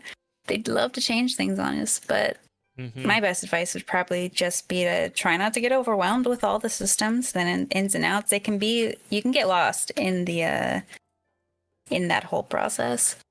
But I would just take it one thing at a time, one question at a time. Yeah. I would say the most powerful tool in World of Warcraft is people, right? Like, if you want to push your keys, get people. If you want to raid, get people. If you want, like any problem that I run into WoW, the answer is almost always people. Unless you have a lot of people who will, if you're a new player and you announce that to somebody, there's going to be a good amount of people who actually want to help you and help you figure stuff out. 100%. I always advocate, like, find a good guild, and you don't have to commit long term. Like Oreo, myself, Chicken, we were talking about guilds that like we love being a part of and have been a part of for a very long time and have no plans on ever leaving. However, that doesn't have to be the case. Like, your first guild you walk into doesn't have to be what you're now committed to for the next decade. Don't be afraid to just find a guild, especially a guild that's like maybe catering more towards newer players, catering towards more casual players, catering towards players that just want to try out content. You would be benefiting so much every time you run into something and you're confused. Be able to just go into guild chat and be like, "Yo, how do crest upgrades work? Mm-hmm. How do I craft something? How do professions work?" And like the number of times somebody in the guild would be happy to explain it, whether just shoot a quick text message and chat, or even be like, "Yo, that's kind of complicated. Let's hop in VC and I can actually like walk you through the whole process." Players like doing that. They like, when you love this game, you want other people to love the game. Yeah, it's really true. I think they even have a new players chat now that experienced players like are encouraged to join to help answer stuff for people. I think and those people tend to be very helpful. Yeah, I think you have to like apply to be able to be like one of the helpers or something. I had done it for a little while. I think back in like Shadowlands. I think I did too. I need to look at that again. Yeah, I haven't done it in forever. I should go back and do it. I like helping people. It's probably a great... By the way, if you're listening and you're like operating, like you're trying to launch a guild or trying to build a guild or something, and you're maybe a more casual demographic or early game demographic, I highly encourage you, definitely go after players who are learning the game, who are trying to get into it. Because very quickly, like if you're like, oh, hey, our guild's goal is to heroic raid, very quickly you will find players make that jump. Once they get into the swing of things, they will start progressing up, and they will want to start getting the cool stuff and trying the cool things out. Now, I wouldn't say if you're a mythic raiding guild, that's probably not great. But in that kind of normal to heroic AOTC progression, you'll find a lot. There's a lot of opportunity to recruit people long term that way. People want community. Yeah, and find like a guild of people that you like hanging out with, and just if you run into a random party leveling up or doing whatever, like those can. You can open up a whole new experience that you wouldn't have been privy to before. Absolutely. I think in GPO, we even have people who are very new players, like one or two that I can think of that haven't even stepped foot into a dungeon or a raid, like who are just there because they liked hanging out with us, and we help them with a certain like learning things too. You guys are fun to hang out with, so it makes sense. Aw, well, I like your guild for the same reason. Aw, thank you. All right, I got a question for Chicken. Well, it's for all of us, but I want to hear Chicken talk again. I miss his voice. It's coming from Draga. Draga says, I've recently started getting into M+, thanks to the amazing Astra Guild. Shout out. I've yet to venture beyond the 2 to 4 range. I'm wondering your thoughts on where the line is drawn between being carried versus being a legit M+ player. For example, if I host a key and select players with high rankings, am I now being carried instead of contributing? How do you know when you've crossed over? That's a pretty good question, to be honest. It is, isn't it? I mean, personally, I'm not sure that you can. Well, take this with a grain of salt, but like, I don't necessarily think it's, I don't want to say possible to be carried in like a 2 to 4 range, but like it's not like fumbling on my words. Oh my goodness.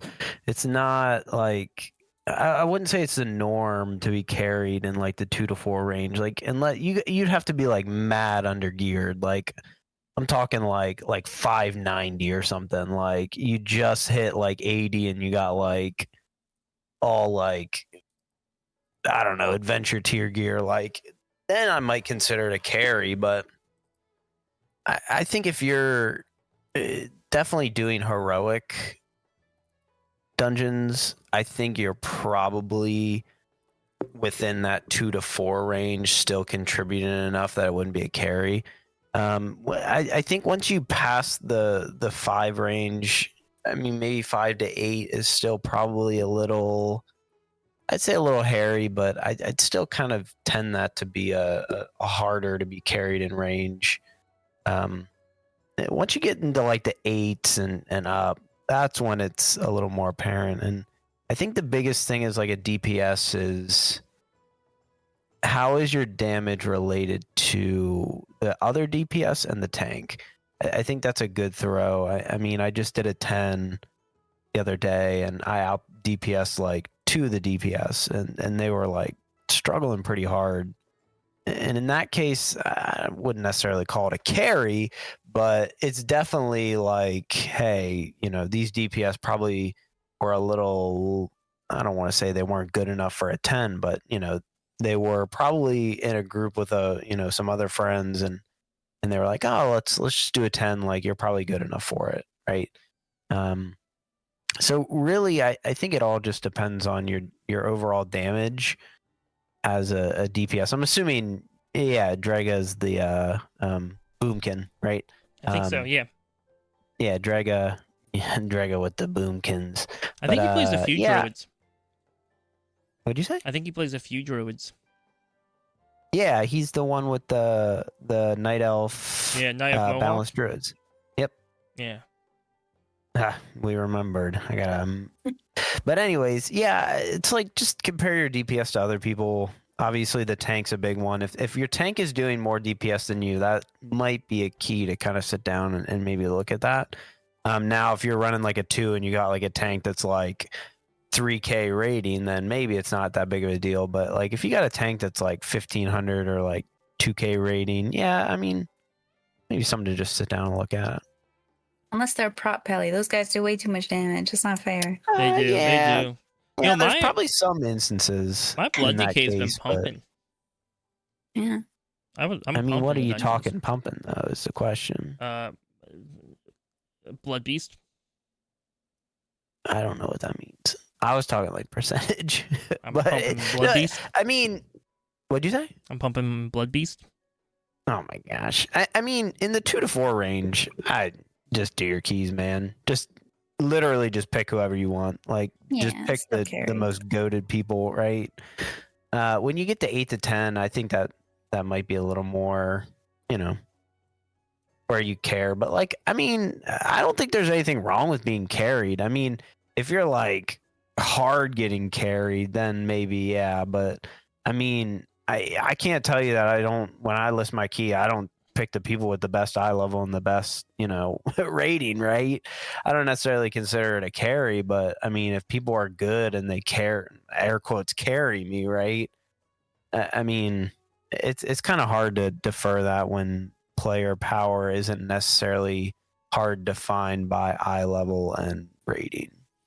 Yeah, I would also say the best stat, I mean, we talked about it a second ago, but the best stat in the game is the power of friendship, right? Oh. So, like, but for real, though, right? Like, because carry is an interesting thing, right? Because you have multiple different things you mean by carry. Are you paying somebody to help you time a key, right? Are you like, yo, I want to get all my portals, I'm going to pay people to carry me through tanks? Yeah. Okay, yeah. That is a very clear, I'm getting carried through this stuff, right? But then there's also the like, yo, my friends are encouraging me to do M+, and they're happy to jump in and do it with me. Is that a carry? That's probably a little bit of a gray area. But who cares? Like, if you're having fun and they're having fun, there's no harm. There's absolutely, like, literally no harm to it. I would also say that that's a great way for learning, right? Like, when you're going into to M+, and yeah, let's say you're dying a bunch, and let's say your damage isn't great, and your friends are out-geared for that content, but they're just there having fun because they're excited that you're learning the game, then who cares? That's actually a great way to learn, because they'll be like, oh yeah, Draga, like, watch out for this. This is how this fight works. They can walk you through that. That's awesome.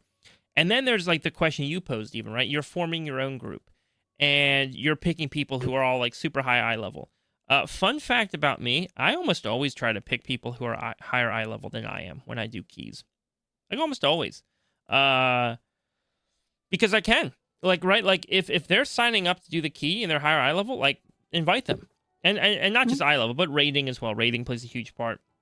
But there's no such thing as being carried if you're forming a group and people want to do the content with you. It's not really a thing. Now, what I would say though, if I'm being critical, if I was to give one piece of advice, I would say keep an eye on your damage meter as a DPS.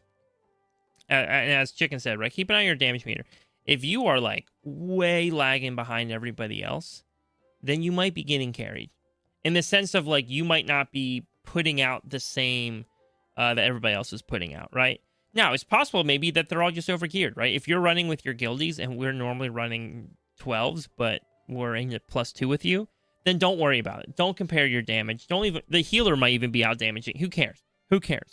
But if you're queuing up with people who are like pretty similar to you, who are pushing the same content as you are, and you're struggling to keep up, even remotely close, like if you're, I would say like within 30% is a very, very, very safe space. But if you're like in the bottom, like if you're like low, like 50% of what someone else is doing, that's when you might want to get, check through.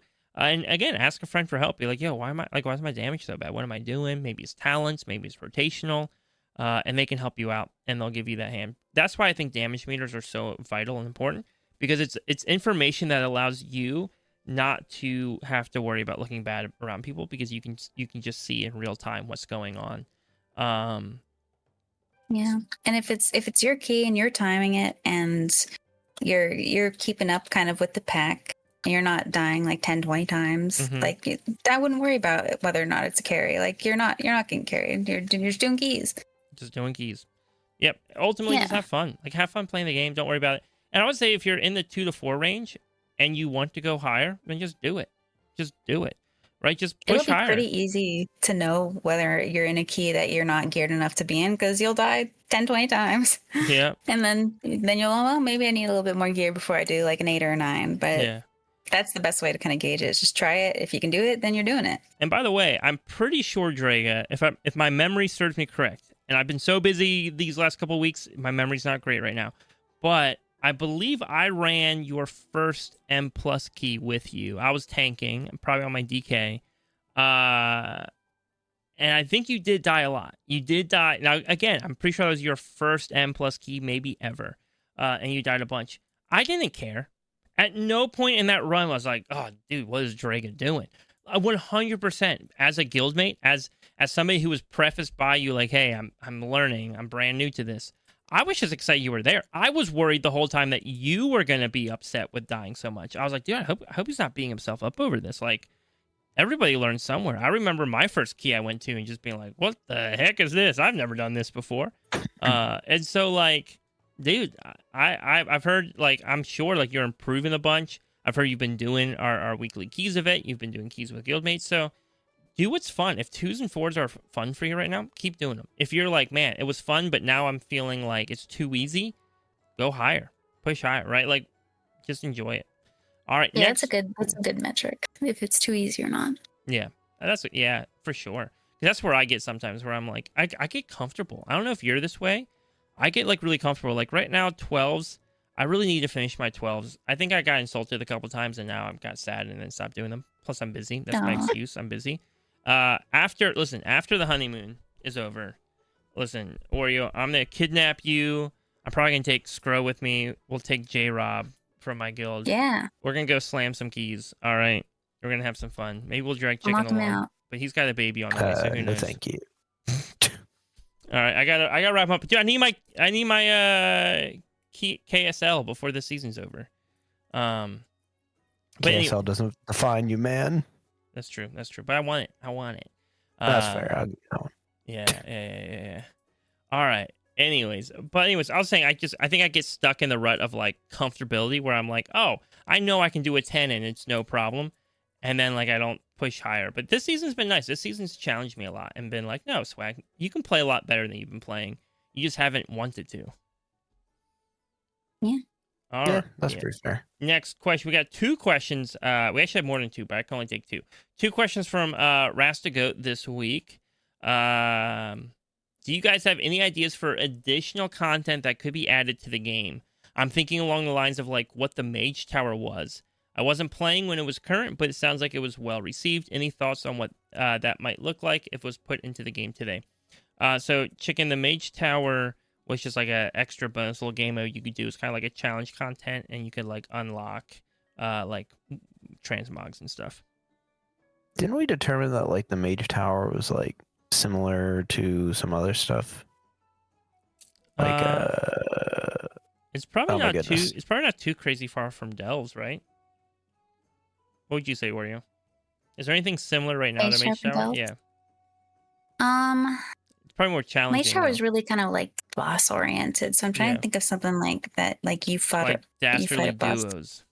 It is actually kind of like that. Even old Brawlers Guild was like that. Yeah. I don't think you can still do Brawlers Guild. No, I want it back. I missed the Well, I guess he'll come back with that was really Classic. Fun. Yeah. Interesting. Yep. Good old Brawlers Guild. That was under the Deep Run tram, right? Yeah, and I can't remember where it was in Orgrimmar, but it was the most random location. So I think it was on the Stormwind side. Chicken, if you know the underground tram thing going from Stormwind to Ironforge. Yeah. So if you go there and then go onto the track, and like under the track, there's like a random little doorway that goes deep underground, and basically you just find like a fight club down there, and you could like fight bosses and stuff. Best vibes ever, that place. Dude, it was so. I don't know why they haven't come back. I guess Dastardly Duos is supposed to try and like get some of that. Yeah. Gauge interest. I haven't done it yet. I've been too busy. That's fair. It's really easy. Dude, Takes it looks fun 5 though. minutes. I should do it. It looks fun. I like the idea It's of it. no Brawlers Guild. No, dang it. I want Brawlers Guild back, man. I want the Brawlers Guild. But anyways, if you guys could add content, like if there's something you could come up with, if you're like, yo, I want Torghast 2.0, what thing? And by the way, to give credit to Blizzard, I feel like they've been doing that. Like this whole expansion has been like them constantly dropping little random things for us to do. New ideas. I love that. I love them testing new ideas. Absolutely. So if you guys could come up with your own, if you're like, this would be so fun, I would love to do this, what would it be? I'm only coming up with silly answers. No, give me the silly answers. I'm ready. Like you just take Trial style and you just blow it out. Like it's all a brand new Trial style. Yeah, dude. And I'll do Trial style. Make it like a Trial style raid and people fighting each other with transmogs. I would love it. That would be great. That would be kind of cool. Yo, actually imagine like a transmog raid. It was like a 3-boss raid that just dropped the dopest transmogs you'd ever seen. And they could do something really fun and campy with it. Yeah. Not like your normal raid transmogs, but like the kind of transmogs that could work for any armor type, and they're just like all really cool looking. Make it like Pokemon, like style competitions. Oh, heck yeah. One time I dressed up for Halloween as a Pokemon card. Oh, that's awesome. Like not even, this was when I was a kid. It was like a Pikachu card. Not even like a Pikachu. I was like literally like I had like 2 big pieces of like, I don't know, poster board or whatever on each side of me. It was painted. It was hand painted to look like a Pikachu. It was actually pretty dope. I'll find it and post it to my Discord at some point for everybody to see. I loved the beauty contests for Pokemon where the Pokemon would fight each other by showing off like Ruby, special moves. Yeah, Ruby and Sapphire. I used to do that all the time. They used to do that for WoW. Fight each other with like style fighting. Oh my gosh. Yeah, dude, Pet Battles 2.0. Oh, that'd be cool.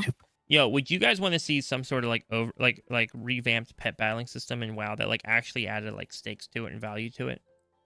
No, not even. No, okay. Have you guys done the pet battle skip yet in what's that dungeon? Theater of Pain. No, but I joke about it every time I go to Theater of Pain. Does that count? Wait, is that a real thing? Yeah, dude, I've been doing it. Wait, what do you do? Okay, so you start pet battling somebody as soon as the first boss dies, right? So you stand where the platform goes away, you start pet battling. Yeah. And then the moment people get sucked up into the air, you end the pet battle, and you'll fall through because it becomes a door, moves out of the way. So when it becomes a door to move out of the way, you can just go through it because of how WoW's design is. Doors, you can just walk through them for whatever reason. So it'll drop you down. It basically saves like 5 seconds for the person who does it. 5 seconds? Listen, Come dude. on. Yeah, 5 seconds. Come on. I'm a blood DK, bro. I am a very slow tank. I'm a very slow 5 tank. seconds, baby. You know, that 5 seconds lets me get to the next trash pack before the rest of my team does. Oh, I guess that's fair. Actually, it really helps me get there roughly as they get there, if I'm honest with you. So I'm not behind them for once, which is kind of nice. So that's an important 5 seconds. Look, I'm no demon hunter, man. People don't want me in their groups. I gotta save time where I can. I'm thinking back on the topic though. Any like Brawlers Guild, like something Brawlers Guild-esque. I liked Plunderstorm, by the way. Me too. I obviously I like that it's not all the time. I think all the time would be too much. I think that Dead by Daylight thing coming out. I'm pretty convinced it's a Dead by Daylight type of game mode coming out. Yeah, I loved that suggestion when you called that. That was a good guess. Yeah, it makes the most sense where it's going to be located. There's going to have spooky vibes. It's going to be a multiplayer thing. I know WoW players don't always love the PvP type stuff. I don't think, if I'm honest, I don't think of Plunderstorm as like a PvP thing, because I think of PvP and WoW as like WoW PvP, right? To me, it's just like a battle royale. It's its own. I think its own of thing. WoW PvP is just me being stunned for like 15 seconds and hating my life. Yes. But Plunderstorm is like, it is PvP, but it doesn't feel like it to me either. Yeah, because it's not like WoW PvP. It's kind of goofy. Yeah, it's actually a little fun. wilder. Yeah, dude, I love Plunderstorm. I didn't play as much the first time around, but this time I went in. I went in hard. I made sure I had like everything unlocked. Oh yeah, dude, I loved it. I was winning a lot of games. Thunderstorm. I'm just trying to think if there's something that I don't know. I feel like I think some sort of racing thing, because they've done the racing before, like the dragons and stuff, but the racing has always been like just your own personal time record. I would love to see some sort like, oh dude, imagine if they allowed you to use, I don't know if they'll ever let us use the cars, the drive cars, like out in the open world. It's hard to tell. I love the drive cars because they feel kind of wacky and zany and very goblin-y. And so it makes sense and undermine where stuff's so cluttered that you like it feels goblin tech, right? Like it feels very goblin tech. So it makes sense to me. But I wouldn't be surprised if maybe later on they added in some spots where you could like just actually race people, like Mario Kart style. Yo, Mario Kart style racing. Unflood 1,000 needles. Unflood 1,000 needles and give us Mario Kart style racing. Yeah. Because what was the salt flat there called at the on the right side of 1,000 Shimmering needles? Flats. Yeah, Shimmering Flats. Bring it back. Bring the racetrack back. Let us race like oh dude, some maps all around Azeroth. Oh. Guild Wars has like racing mounts as well that are very kind of similar to what we see in the dragon flying races. Yeah. But not only do they let you keep like a leaderboard for fun for yourself, but they also do like a friends leaderboard. And also they do mount races as well. That's kind of sick. I like that. Because I think Dragon riding offers a lot of potential. But now that like I'm saying it out loud, I do think like the drive thing in a very Mario Kart style would be sick. Mm-hmm. Yeah, because the Dragon flying right now is kind of just world quests, and it's kind of a world quest chore. But it'd be cool if they made it into kind of leaderboard, and you can. I want turtle shells. Race with your friends. I want turtle shells. I want to throw them at people. Oh my gosh! What would the abilities that you could pick up be? Like if they made WoW Mario Kart, right? If Mario Kart was in WoW, what abilities would you be able to like pick up and use? I want a banana peel. Banana peel. What would be the WoW equivalent of the banana peel, though? What would be like the WoW equivalent? Because I'm trying to think. I mean, it could just be a banana peel. It could easily just be a banana peel. That's true. Well, I'm trying to think. I'm trying not to get WoW sued by Nintendo because Nintendo likes doing that. True. So, well, if it's a goblin, if it's a goblin car, you could do like an oil spill. Oh, that's true, right? Like you could kind of just do like an oil spill. I'm sure like fireballs will probably be a thing. Imagine if like you could blink, like if blink was an option, right? Like you could just like blink forward. True. I'm just trying to think what replaces the blue shell. That's the question. what would be the blue shell, right? The item that zooms past everybody else and hits whoever's in first place. One of those little crab bombs. Oh, dude. Yo, imagine like you could actually drop those crab bombs behind you and they just kept moving, right? You drop like 3 of them and they scatter around. And so it's like hard to dodge them because they're moving. Which color of the turtle shells did that in Mario? I don't remember. The red one, like what auto targeted in front of you. The blue one went to the front. And then was it green? Green one kind of just shot straight. But a lot of times people would hold it behind them so that they could like defend themselves from something. I don't know. The last Mario Kart I played seriously was 64. Jeez, you're old. Oh my gosh. I am old, dude. I'm 32 years old, man. I'm an old man. Oof. Old man over I'm here. up there in age. I'm about retirement age, to be honest. Yeah. Shut up. Oh all right. Anyways, I don't know. That'd be cool though. I think if I had to pick, if I had like an option to develop one game mode in WoW, that'd be fun. Because the hard thing is, I think every time they try to develop something that is like the next dungeon or the next raid type thing, it just doesn't seem to. It never sticks. Like I'm not even 100% sure delves are gonna stick. I don't think delves. I think delves are the best they've done so far. But like 2 expansions from now, I'm not 100% convinced that we'll still have them. Does that make sense? I'm not saying we won't. Oh, that reminds me of the Mage Tower is the delve boss per season. Zekvir's. Oh, that is cool though. I do like that a lot. That's a 1v boss scenario, kind of like a Mage Tower, and it has raid mechanics. So you got Zekvir and Underpin? Yeah, the Underpin. Yeah. They need cool transmogs to come with them. I think they do. They need one that turns your bear form into a robot bear. Mecha bear, that would be cool. Mecha bear. Mecha Godzilla here. Yeah, perfect. All right. Anyways, moving on to the next listener question. We got more on the docket. There's so much people want to know today. I believe we only did one of Rasta's questions, so we'll do Rasta's second question. What is your greatest achievement in WoW? Doesn't have to be the hardest thing you ever did. More like something that made you feel accomplished, proud, and that you are glad you took the time to do it. Does it need to be like an achievement? No, like it could be in anything. The book? Anything in WoW that you've done. Okay. I've only got a silly answer. No, silly answers are good. We'll take them. I am a pet battle. What is it? A pet collector. Yeah. In the companion pets. Because I ran out of pets that I could really easily collect, I ended up going back and capturing all the color variants of different pets. Dude, we got a shiny hunter over here. Yeah, it's basically shiny. I'm not kidding. They have wild pet battles, like the ones that spawn out in the wild. They have 1% spawns of rare colors. Oh, it actually is like a shiny thing. Oh my gosh. Yeah. Yeah. You would have never known about this whole world that I've experienced since. Listen, don't tell Chicken about this. Chicken is obsessed with Pokemon, so like, you gotta be careful. There is the leaf bunny that is in Onaran Plains from Dragonflight. They have a 1% color variant that it's kind of silverish and white, and it looks like the shiny Eevee. I've never known about this. This is the first time I learned about this. Yeah. It's this whole thing. I found a website that goes through the rare color spawns, but in Zarlet Cavern, which is from Dragonflight, they have rare spawn pets that only spawn sometimes, certain conditions, or just it spawns less. And they also have a 1 to 3% rare color of the rare pet. So you can think about how annoying that would be to farm. That would be. I spent maybe 2 weeks farming 3 different pets in Zarlet Cavern that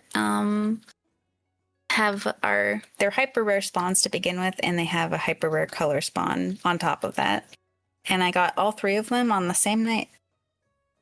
Oh, wow. On stream. That's actually very impressive. I clipped it. I almost had a heart attack after grinding it for 2 weeks, and I got all 3 on stream. I love that. Wow. Mm-hmm.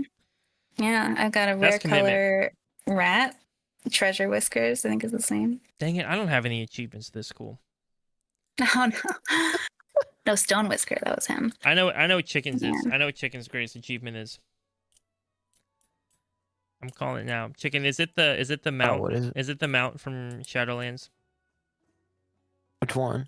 The jellyfish. I mean, maybe that might be one of them. I don't know. Maybe my first max level character. To be honest, First max level. it only took like 2 years. That's true. So, Oreo, if you didn't know, I tried like 3 times to get Chicken into WoW. And so the first time he made a rogue, and he hated it. And Whoa, actually, yeah.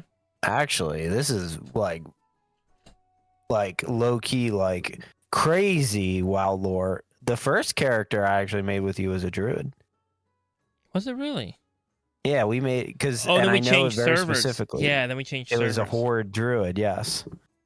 Yes, he made a druid. Yeah.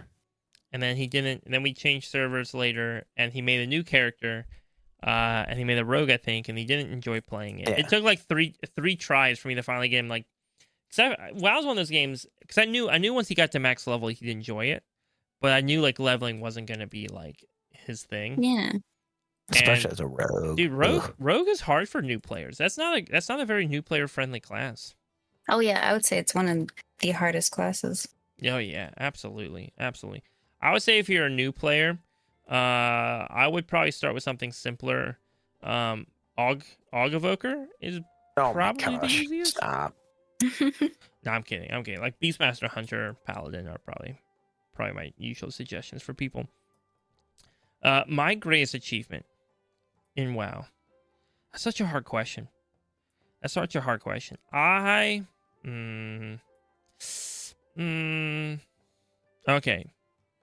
here we go.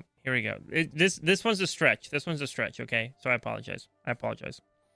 I would say my greatest achievement in WoW, not necessarily in the game, but just WoW related. I made a beginner's guide video on YouTube for World of Warcraft for people like interested in getting to WoW for the first time. And for a while, for a good hot minute, I want to say for like a year, it was like the top suggested video on YouTube if you searched how to play World of Warcraft. And that's so cool. Yeah, that to me was like, I thought that was the coolest thing. You've made it. I made it at that point. And so that was pretty dope. I need to make more videos, but whatever. That to me was probably my greatest achievement. Otherwise, I would say, and this one seems silly because it's not that crazy, but it's important to me. I think killing Heroic Jailer was a big deal. I was raiding. I got back into WoW in Shadowlands. I played up until WoD, and then I stopped playing. And I never played at like a high capacity level. I just kind of always played very casually in WoW. And I got back in Shadowlands. I love the lore. I never understood the more complicated gameplay stuff. I got back in Shadowlands, and I really wanted to start pushing myself, and so I started raiding Sanctum of Domination. I was healing, so I started raiding as a resto shaman. Fun fact. Yay! And our guild just could not kill Sylvanas on her. We could not. She's hard. She was really hard. She was hard. I love Sanctum of Domination. Yeah. It's I will say it's one of my favorite raids. It was a cool raid. I do have great memories. Even though the design of Sanctum of Domination was super boring, it just was so like gray. Boring. Yeah, I didn't love the design. I know. By the way, though, I know You're like crazy. I know the iconic Mothravita armor transmog is like super Sanctum inspired. I love the armor from Sanctum. I just thought it's so nice. I just thought like the design was like very similar throughout.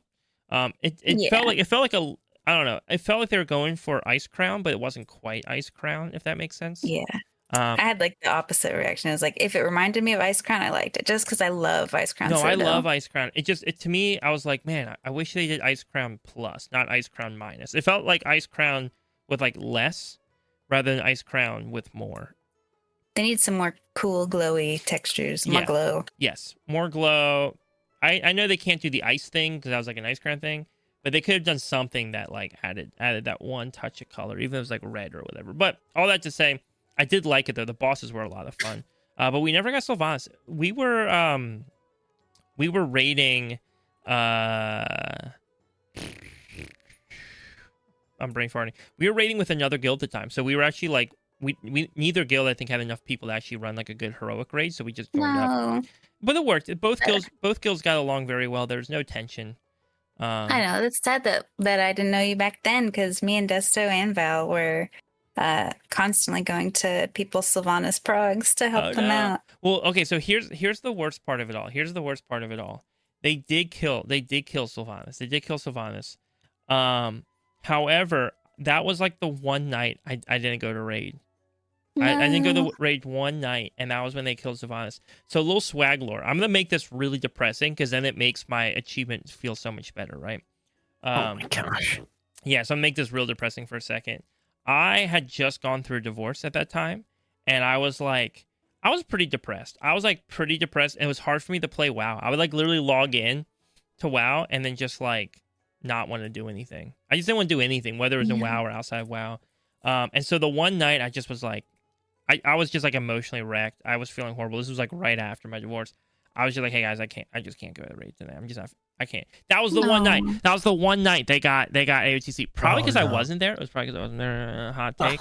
Oh, anyways, fast forward. I eventually, that same season, again, I wasn't wanting to raid at all, and I ended up joining Astra, my current guild, their first raid ever on normal. I was bringing my Holy Paladin because I wanted to try Holy out, and they pugged me. I was the only pug. We never pug. It was the first, like, probably one of the only times they ever had to pug somebody. They pugged me for their first ever raid night, and I've been with them ever since. So fast forward then into the next season, Sepulchre, right? We're doing Sepulchre, and I'm officially now just fully in the guild. I'm like fully in. I'm playing my shaman in the guild. I'm healing, and we pushed hard, and we got Mythic Jailer now. Now we had some friends come and help us out, because like we weren't quite gonna be able to pull off quite on our own. So we had like a couple friends come in and run with us. And so that mount, the Robo Crab, the Halandrus mount, I love that mount. Every time I get on that mount, it just reminds me of like how important of an achievement that was for me. I like get on the mount. I'm like, I love this mount. I have the memories of killing the jailer and what we went through and the friends I was with. I don't know why. That to me was just a symbol of like a really joyful moment coming out of a season of life that was like really not joyful. That's awesome. Yeah. So like a little swag lore. A little swag lore there. Also, I'm getting married in like 4 days. So life turns around. Let's go. With all that said though, that's probably my favorite. In terms of like achievements, that's probably my favorite one. That specific AOTC. All right. We got one last question. By the way, I dragged out this podcast episode a little bit because Oreo, I don't know if you knew this, but you were originally on the longest running episode that we ever had as a podcast. And so I wanted to make sure if the record was broken that you were there to break the record. All right. Oh, that's exciting. Yeah, so we got 2 minutes. We got 2 more minutes, and then we break the record. But we're not stalling. We actually have real content, by the way. We have real content, so I'm just letting you know. Gotcha. We got one more question coming in from Nust Bust. And his question is this. So I haven't had the chance to play any of the War Within. Finances just won't allow it. But I do wonder what it's like in the game nowadays. I used to do a bit of everything when I did play. I would roleplay, dungeons, raid, PvP, and transmog runs. I miss it, but sometimes your social life comes first. That is why your podcast gives me hope for the future. You all have so much passion for the game that it makes me wonder what it would be like if the game ever went free to play like Guild Wars 2. Do you think it would still be top tier or would it fall off? So, first of all... Shout out to Guild Wars for that. Yeah. First of all, love them. Thank you so much for listening to the podcast. Even when you're not gaming and playing WoW with us, thanks for listening. Really appreciate that. Really appreciate it. I'm glad we're able to kind of keep you in the loop on WoW and what's going on and allow you to at least feel the enjoyment of what's happening. Yeah, so Guild Wars 2 is free to play. WoW is not. Now, to give WoW some credit, okay, I'm listen. I'm glazing WoW a little bit, or Blizzard here a little bit, because I want to get invited to their next interview. I don't know. You give them credit, though. It has been the same. The sub cost has been the same for 20 years now, which is wild. Dude, my Netflix subscription has gone up like 7 times. I'm about to cancel my Netflix. That's where I'm at. Dude, all I need is Crunchyroll. I don't need anything else. Oh my gosh. With that said, do you guys think WoW would be able to maintain the like hype that it has now? Do you think it would be able to maintain the like flow of content that it has now and the active player base has now if it were to go free to play? I'm not sure. It's a hard question. Guild Wars has a much slower content release than WoW. But in a lot of ways, like WoW has been compared to like loot treadmilling. On the other hand, like always working on the next thing rather than working or fixing what's currently released. It's been a big criticism. Yep. So there's good and bad on both sides, I would say. Absolutely. I do think that's one thing about WoW that I really appreciate is how much content there is, right? Because like, yeah, it's always coming out. Yeah, because towards the end of a season, I'll be like, oh, let me go play a little Fortnite or something. I change it up, maybe just spend a little bit less time in the game, enjoy real life for a second before the next season comes out. But I do love though, like, even we were just talking about, right? Like, and people might not like them. They might be like, oh, that was lame content, but it was still Blizzard trying stuff, right? Like Dastardly Duos came out. We got the return of Horrific Visions. We got that thing going on in Hallowfall that you can get gear from. Plunderstorm, right? The new game mode they're working on. These remixes coming up with Legion remix. I do wonder, right? Like if all that, if Blizzard suddenly tomorrow lost the subscription cost, what would release schedules actually look like? You know? Yeah. What would maintenance look like in patches, right? Like if we already have a problem with them fixing things now, which is very minor, what it would look like. Even right, like, I said, and I'm throwing these things out there because it is. I think in many ways, I think Blizzard is justified on the cost of the subscription cost, especially knowing how much time I play WoW versus how much time I watch Netflix. Right, it feels very justifiable. Pretty fair. But what I will say too is like they haven't changed it in 20 years, but they have made changes. Right, like the WoW token exists, the item shop exists. The cost of the expansions has gone up. They've tried to make significantly more expensive versions of the expansions too, right? Offering more stuff to try and recoup some of that cost. So it's not like right, because it's not like they can just get rid of it and then keep things as it is, right? So we know that things would change, and my fear would be that Blizzard wouldn't go, hey, we're getting rid of the sub, so we're just going to put out less frequent patches.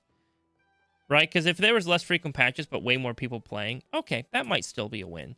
My fear, though, is they would get rid of the sub cost, and then we would see a lot of stuff go behind paywalls.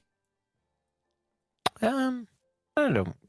I think it would just probably become an expansion would be, I would say, probably yearly. Yeah. And it wouldn't be as much, right? It would probably just be your expansion, 1 raid, 8 dungeons, and that's it. That's true, right? Maybe 2 raids, maybe, right? Maybe like a raid and a half, right. Yeah, and maybe not even 8 dungeons, maybe only like 4, and maybe they suck like old ones out. I don't know. They definitely wouldn't have like as many. Yeah, I think like your expansion would be more like equivalent of like what a season is now. You know what I mean? That's true. That's an interesting question. I'm not smart enough to know exactly what they would do, but it right, they would just find a way to make that back. Oh yeah. And the hard thing with WoW is like, so Fortnite I think is a great example. Fortnite basically prints money for Epic Games, right? Fortnite makes so much money.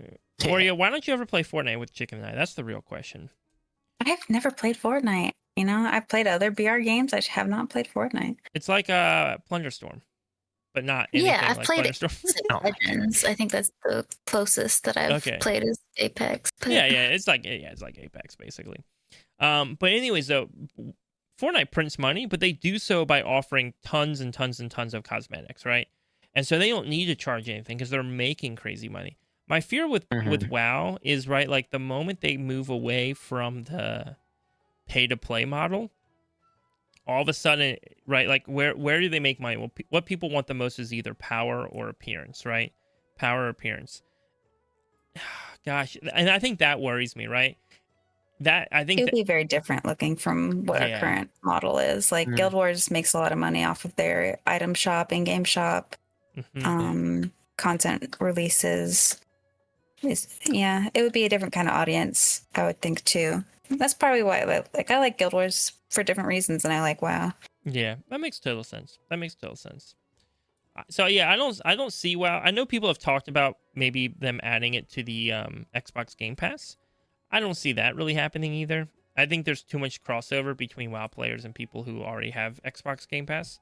But yeah, so that's my answer to the question. I don't think they could sustain the momentum they have now. I think there's too many things ingrained in WoW that players love, like such as pretty much anything being able to be achievable in the game if you like want to put the time and effort into it. Heck, even the item shop stuff is all achievable in game if you want to put the time in. People were buying Brutosaur mounts in our guild with gold. Yeah. Right? Yeah, dude. Crazy. Yeah, I mean, but again, right? Like in WoW, anything you want ultimately is achievable if you want to put the time and effort into it. Yeah, Which is a big deal. All right. But with that said, that's everything we have topically to talk about today. If you enjoy the podcast and you want to support us in making more content and putting more content out in the future, we do have a Patreon. There's a link down in the description. Our Patreon supporters come in multiple tiers. The main tier of which, though, offers extra bonus content during the week. So if you want a little bit of extra content, a little bit of extra stuff going on, you can do that. Patreon listeners also get first dibs on questions when we have too many questions in the queue for each episode. And it's just a great way to show a little bit of support for the content that we're putting out. Also, Oreo, thank you so much for being on the podcast today. We always love having you on here. It's just fantastic. It is so good. Oh, thank you so much for having me another time. Like, I really feel honored to be asked back. It's always really fun. Of course. And I've been calling you Oreo all episode long, which is I think what your guildmates call you. However, on the socials, on Twitch, you go by Mothravita. That's correct, yeah. And we will have a link to your Twitch down in the description as well. Especially during raid season, you're raiding a lot on your Twitch channel, right? So if anybody wants to watch some cutting edge raid content, that is a great spot to you can see the GPO environment. Absolutely. And of course, as we mentioned earlier, if you are looking at getting into mythic raiding, you're more than welcome to join Oreo's. Well, I can't say you can join her guild, but you can apply. There, we do have a link to send applications in the description. And again, just thank you for being on the podcast. We are nearing the 2-hour mark, so this is our longest episode ever. We have to save a couple minutes, though. We can't hit 2 hours yet because Oreo, next time you're on, we'll aim for the 2-hour mark. But for now, everybody, thank you so much for joining us on the podcast. And next week, I'm trying to do the math. Next week, Chicken and I will actually be back with real WoW news because I will be back from my vacation, and Chicken will be a little bit more accustomed to having 2 kids around the house now. But everybody, thank you for listening.